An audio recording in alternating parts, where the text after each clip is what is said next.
Pray. See, in most households, the only person we ever see do that is mama. And daddy somewhere sitting up trying to be deep.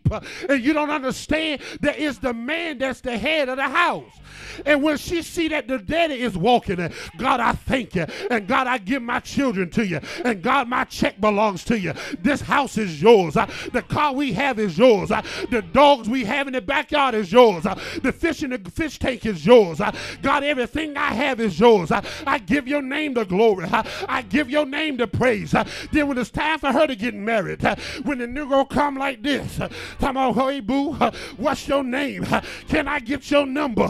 She'll say the devil is a lie, because a real man don't act like that. A real man is submitted unto God.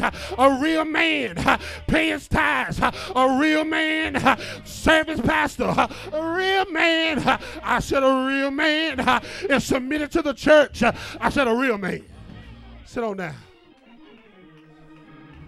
I said a real man. I'm talking about a real man. I know we don't want to believe that because we think we got something to prove. But if you really want to get to a place, because guess what? You can get to a high place without God, but it's only a temporary spot. The Bible said there is a way unto a man that seemeth right, but the end of that thing, in other words, the end of that man is total destruction. But if you want to be able to have your cake and eat it too, you got to allow God to take you through some stuff. Because here was David, a man minding his own business. He was sitting in the backyard, wasn't even invited to the party because he didn't have the qualifications that Samuel was looking for. He didn't have the respect of his daddy because he was just a little old boy. He didn't possess a whole lot. But one thing you got to understand, saints, God don't need your help. Y'all trying to give him your talents. Let God give you talents. Let God be great in you. God don't need you to do nothing but just say, here I am, use me. And here David was, after being anointed king. He was on a run for his life. People throwing spears at him. They going through bipolarism. One minute they like you, the next minute they don't. One minute they want you to come over and sing them a lullaby. The next minute they looking at you from the dinner table and throwing a spear in your face. What you trying to tell me? David had got to the point in his life, he had to be on the run. He slept in caves. His breath stinked. His hair grew.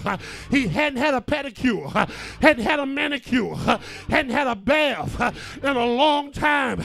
He was on a run. Why was he on the run? Because he had some stuff in his life that he had to get pushed out. My brothers and sisters, if you want to see a real man get to a top experience, the mountaintop, he got to have a valley experience.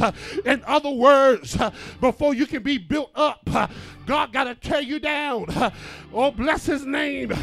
Before you can get up somewhere, God got to take everything that's been put in you from the genetic codes of your father and the genetic codes of your mother, and he got to transform your mind